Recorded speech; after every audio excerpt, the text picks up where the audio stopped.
നമസ്കാരം.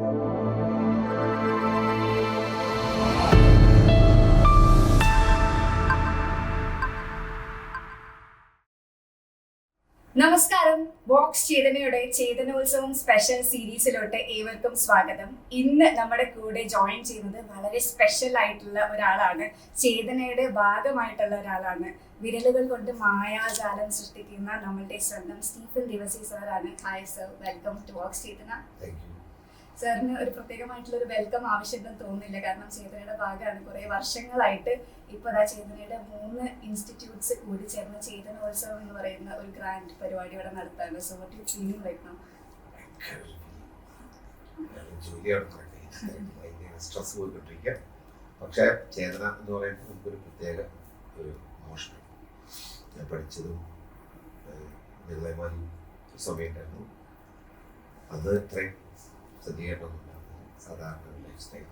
പിന്നെ നമുക്ക് ഉള്ളത് കൊണ്ട് ഓണമായിരുന്നു. ഇപ്പോൾ 3 ക്യാമറയൊക്കെ ഇൻ്റർവ്യൂവിന് പിള്ളേർ ചെയ്യാന്ന് പറയാൻ തന്നെ വേറെ ലെവലാണ്. അപ്പോൾ അന്നത്തെ കാലമൊക്കെ ഓർമ്മ വരും. ഇപ്പം ഞാൻ ചേതന പോവാറായിരുന്നില്ല, പക്ഷേ ഞാൻ അവിടുത്തെ പെർഫോമൻസൊക്കെ കാണുന്ന പിള്ളേർ വേറൊരു കരിസ്മ ത്രിൽഡ്. പിന്നെ നിങ്ങളുടെ ഓഡിയോ ഫീൽ ചെയ്യാൻ നല്ല ഗംഭീരമായിട്ടുള്ള ടെക്നീഷ്യൻസ് വളർന്നു വരികയാണ്. അപ്പോൾ അതിൻ്റെയൊക്കെ ഒരു എക്സൈറ്റ്മെൻറ്റ് എന്തായിരിക്കും ഫ്യൂച്ചർ എന്ന് പറയുമ്പോൾ തന്നെ കേൾക്കാനും കാണാനും നമുക്കിങ്ങനെ പുതിയ സംഭവങ്ങളൊക്കെ ഇറങ്ങുമ്പോൾ നമുക്ക് ഭയങ്കര ത്രില്ലാണ്. എന്തായിരിക്കും ഔട്ട്പുട്ട് വരുന്നത്. അപ്പോൾ I am looking forward for you guys. പറഞ്ഞ പോലെ സാറിന്റെ ടൈമിൽ ഇത്രയും ഫെസിലിറ്റീസ് ഒന്നും ഉണ്ടായിരുന്നില്ല എന്ന് പറഞ്ഞു. ഇപ്പോഴുള്ള സ്റ്റീഫൻ ദേവസി എന്ന് പറയുന്ന ഒരു ആർട്ടിസ്റ്റിനെ നമുക്ക് എല്ലാവർക്കും അറിയാം. പക്ഷേ ഏർലി ബിഗിനിങ്സ് എന്ന് പറയുന്നത് എത്രമാത്രം ഹാർഡ് വർക്ക് അല്ലെങ്കിൽ എത്രമാത്രം ബുദ്ധിമുട്ടുള്ളതായിരുന്നു നമുക്ക് ആർക്കും അറിയാറില്ല. സോ ആ ഒരു ഫേസ് ഇപ്പോഴുള്ള സ്റ്റീഫൻ ദേവസിനെ ഷേപ്പ് ചെയ്തൊക്കെ എത്രമാത്രം ഹെൽപ്പ് ചെയ്തിട്ടുണ്ട്? എന്നെ സംബന്ധിച്ചിടത്തോളം ഞാൻ എൻ്റെ പാഷൻ്റെ പുറകിൽ ആയിരുന്നു. ആ സമയത്ത് എൻ്റെ കയ്യിൽ എന്താണെന്നോ അല്ലെങ്കിൽ നമ്മൾ പാഷൻ എങ്ങനെയും നേടിയെടുക്കുക, പാഷൻ എങ്ങനെയും സ്ട്രോങ് ആയിട്ട് ചെയ്ത സ്കില്ലാണ്, ക്രാഫ്റ്റാണ്. കഴിവെല്ലാവർക്കും ഉണ്ട്, സ്കില്ല് കുറവാണ്. സ്കില്ലുള്ളവരാണ് രക്ഷപ്പെടുന്നത്. അപ്പോൾ അന്ന് എനിക്കത് മനസ്സിലായി, സ്കില്ല് ഉണ്ടാവണം. അതിന് ഹാർഡ് വർക്ക് ഒന്നും പറഞ്ഞിട്ട് വരുന്നില്ല. സ്ട്രഗിളൊക്കെ അതിൽ ഭാഗമാണ്. എനിക്കിപ്പോഴും സ്ട്രഗിളാണ്. ഉറങ്ങാൻ പറ്റാറില്ല. ഇപ്പോഴും ഞാൻ ചിന്തിച്ചുകൊണ്ടിരിക്കും അടുത്തത് എന്ത് എന്ന് ചിന്തിച്ചുകൊണ്ട് നടക്കുന്ന അതിൽ എനിക്ക് തോന്നുന്നില്ല.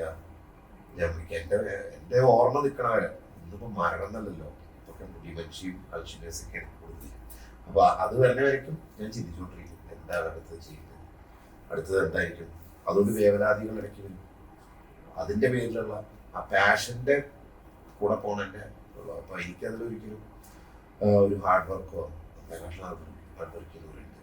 അപ്പോൾ നമ്മളും ഒരു ഓട്ടക്കളത്തിലാണല്ലോ നമ്മളൊക്കെ.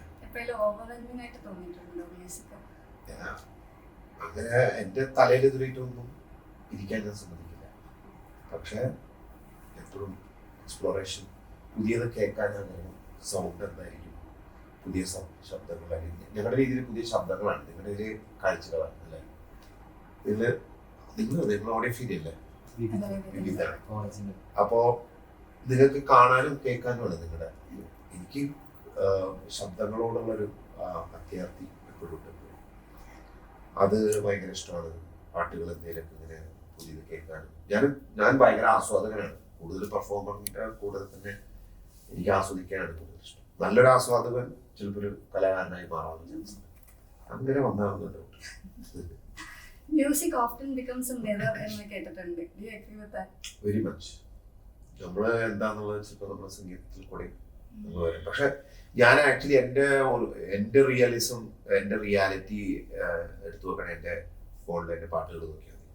ഞാനെപ്പോഴും നീഷ് സാധനങ്ങളാണ് കേൾക്കാൻ ഇഷ്ടം. ക്ലാസിക്സാണ് എൻ്റെ ഏറ്റവും വലിയ ഒരു കമ്പാരിയൻ.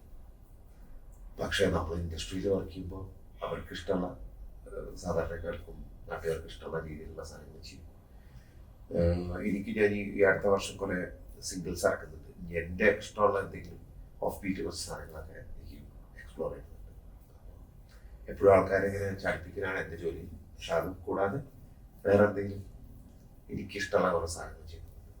അപ്പോൾ നിങ്ങൾ കേൾക്കും വഴിയെ ഇപ്പൊ സാർ ഞങ്ങളുടെ പ്രോഗ്രാംസ് അല്ലെങ്കിൽ ഞങ്ങളുടെ കാര്യങ്ങളൊക്കെ കണ്ടോണ്ടിരിക്കാന്ന് പറഞ്ഞു. അപ്പോൾ ഇതൊക്കെ കണ്ടിട്ട് ഞങ്ങളോട് എന്തായാലും മെസ്സേജ് ആയിട്ട് എന്തെങ്കിലും പറയാനുണ്ടോ? Follow the passion. ഞാനതാ പറയുള്ളൂ. നമുക്ക് നിങ്ങളത് ഒരു ദിശയും ചിലവർ, ഞാൻ സത്യം പറഞ്ഞ ഈ ഇൻഡസ്ട്രിയിൽ ഇറങ്ങാൻ കാരണം മ്യൂസിക്കാണ്. എന്നെ രക്ഷപ്പെടുവോ, ഞാൻ രക്ഷപ്പെടുവോ, അല്ലെങ്കിൽ എനിക്ക് ഇതുവഴി എന്തെങ്കിലും നേടാൻ പറ്റുമോ എന്നുള്ളൊരു ചിന്തയും തോന്നില്ല. ജീവിക്കണം എങ്ങനെയും കാരണം വീട്ടിൽ നിന്ന് ചെറുതായിട്ട് തെന്നി വരുന്നവരാണ് ഇങ്ങനെയുള്ള കലാകാരന്മാരായിട്ട് മാറുന്നത്. വീട്ടിൽ പോലെ നീ ഫേമസ് ആവും. ഇന്നത്തെ കാലത്തൊക്കെ അങ്ങനെ ആയിരിക്കും കേട്ടോ. അന്നത്തെ കാലത്തൊന്നുമില്ല. ഡിഗ്രി പഠിച്ചില്ലെങ്കിൽ പ്രശ്നം, നല്ല പെണ്ണ് കിട്ടില്ല എന്ന് പറയും.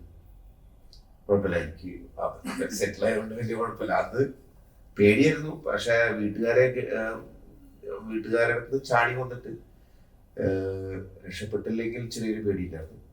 പക്ഷെ എനിക്ക് ഒരു സാധാരണ ഒരു കലാകാരൻ ലൈഫ് ചെയ്യാനാണ് എൻ്റെ ആഗ്രഹം ഉണ്ടായിരുന്നത്. അപ്പൊ അന്ന് ആ ഒരു പാഷനെ ഫോളോ ചെയ്തുകൊണ്ടാണ് എനിക്കിന്ന് ഇതാവാൻ പറ്റിയത്.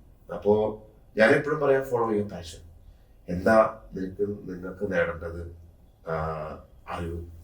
കാരണം ഈ ഒരു കാലത്തിന് നമുക്ക് ചെയ്യാൻ പറ്റില്ല, കുറച്ച് കഴിഞ്ഞ് പറ്റില്ല. Thank you so much for coming here. ഇത്രയും തിരക്കുള്ള ടൈമാണെന്ന് അറിയാം, പക്ഷെ എന്നാലും ഞങ്ങളുടെ കൂടെ ഈ ടൈം സ്പെൻഡ് ചെയ്തതിൽ ഭയങ്കര അധികം താങ്ക് യു. ഞാനും സോ ഹാപ്പി. ഇന്ന് ഈ ദിവസങ്ങളൊക്കെ എനിക്ക് ഒരു 55 പ്രശ്നങ്ങൾ ഉണ്ടായിരുന്നു. വേറെ യാത്രകളായിരുന്നു. ചേതന എന്ന് പറയുമ്പോൾ എങ്ങനെയും പിടിച്ചു വന്നു. സത്യം പറഞ്ഞാൽ വലിയൊരു എൻറ്റിറ്റിയുടെ ഒരു സാധനം ക്യാൻസൽ ചെയ്തിട്ട് ഞാൻ വന്നു. അതിന്റെ ഭവിഷ്യത്ത് ചിലപ്പോൾ ഈ ദിവസങ്ങളിൽ അറിയാം. അപ്പൊ പക്ഷെ ചേതനയുടെ കൂടെ നിൽക്കാനും മ്യൂസിക് ഫീലിയ, ഓഡിയോ ഫീലിയ, ഈ 3 സംഭവങ്ങൾ നമുക്ക് ഇനി ഗംഭീരമാക്കി മാറ്റണം. എന്നെ കൊണ്ട് പറ്റാവുന്നതിന്റെ ബെസ്റ്റാണ് ഞാൻ ചെയ്യാൻ ശ്രമിക്കുന്നത്. നമുക്ക് ഒരുമിച്ച് സെലിബ്രേറ്റ് ചെയ്യാം. Thank you so much.